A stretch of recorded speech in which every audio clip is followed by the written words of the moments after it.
This week's episode of Chat Chow is brought to you by Cheezious, the highest rated Cuban app on iTunes. Download it now at cubanapp.com.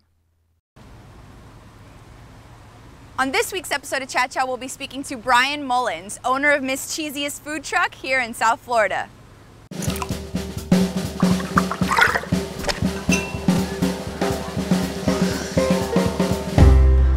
Brian, we're here at a beautiful park and we're drinking some Miller Lights, so let's cheers to that before we begin. Refreshing? Well, we might have to go for a second one because they're getting a little warm. Okay. So what is your background? Do you have a background in the food industry? And if not, what were you doing before you started the food truck, and kind of what led you here? Well, for 20 years I was in the food industry in restaurants. I ran a corporate training team. I traveled around the world. I opened restaurants everywhere. Moved into doing other projects in the restaurant, nightclub industry. Then I went to LA for a couple of years to help a friend open a restaurant out there. When I came back, a friend asked me if I wanted to open a landscaping company. So for the last 2 years, I've run a successful landscaping company. And then this opportunity presented itself in September. It was my birthday. A bunch of us in Vegas for a crazy party. And when we were in Vegas, I was telling my close friend, we should think about doing something like this, and told him what I had seen in Miami and how things were going. It was trending, around the country. So we decided to go for it and started designing it in September. Went in the end of October, made the deal for the truck, and December 8th we were out on the streets. That's great. Let me ask you, the food truck trend, do you think that Miami was kind of like the last city to evolve and get into it? I don't know if you say last. I think that Miami is definitely one of those cities that for a major metropolitan area, and definitely one of the hot spots in the country, it seems to pick up on things about a year after it's hot in a lot of other places. Okay. Which is okay, and if you pay attention in other places in the United States, you can kind of figure out what's going to happen next in Miami. So it's definitely one of those spots. As cool as we are, we're like a year behind. Why Miss Cheezious and why grilled cheese? Well, we wanted to remind people, like when you were a kid, you always had grilled cheese. So we knew we were going to do grilled cheese, but we wanted the truck to have a personality. So we decided to, make it into this adult spin on it. Obviously I like tattoos, I like pinup. We, decided to go, as soon as we kind of came up with this Miss Cheezious name, we decided that we really wanted it to be a pin-up, and my sister-in-law she did the artwork for it, so we wanted it to be like this adult kind of thing that would remind you of your youth, and you'd love the sandwich when you got there.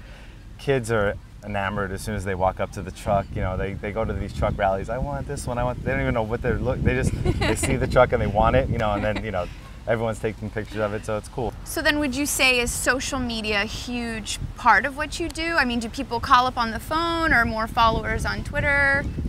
It's definitely the social media aspect of the whole truck, the industry as a whole. It's key. And it doesn't, a lot of people don't, a lot of people that own trucks don't really understand how to harness the power of it. It's free.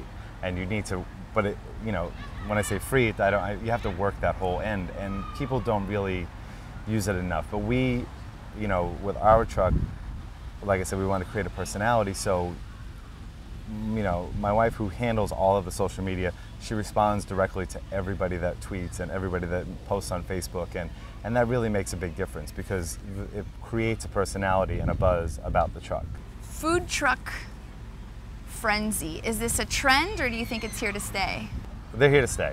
I think that initially, things come out very trendy, very of the moment, but the more people that are introduced to the trucks, the more they realize that the quality of the food that's coming off, the level of service and commitment that comes through. I mean, everybody that has a truck, everybody's a small little entrepreneur, and definitely in an economy like we have right now, people get to the truck and they realize like the people that are, that's their business. That's how they're feeding their families. That's what they care about.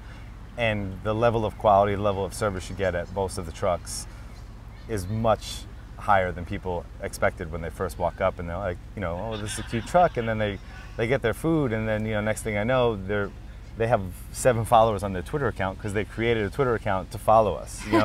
They never would have touched social media until we said, how do you find it? How do I find you again?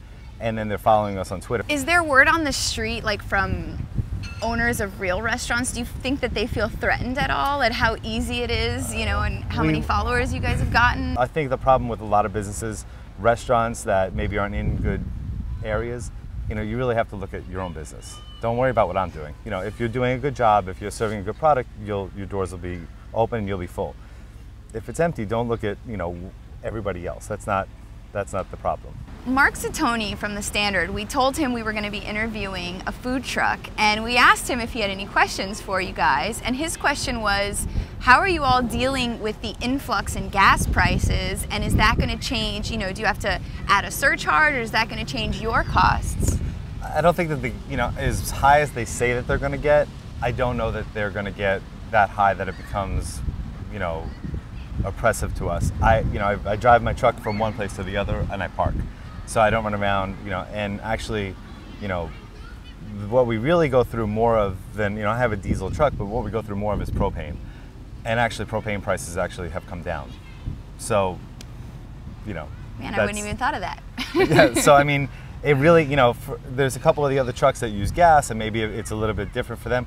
We use diesel, the price is relatively stable for diesel. It's still gone up with everything else, but I mean, I don't use a lot of gas. I go to the gas station once every 2 weeks. Last question.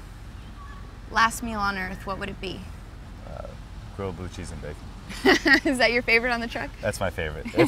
It's our second best seller. Our grilled cheese and prosciutto is the best seller, but I love blue cheese and bacon. I got back from St. Martin yesterday, and the first thing I did was find my truck and get blue cheese and bacon. That's awesome.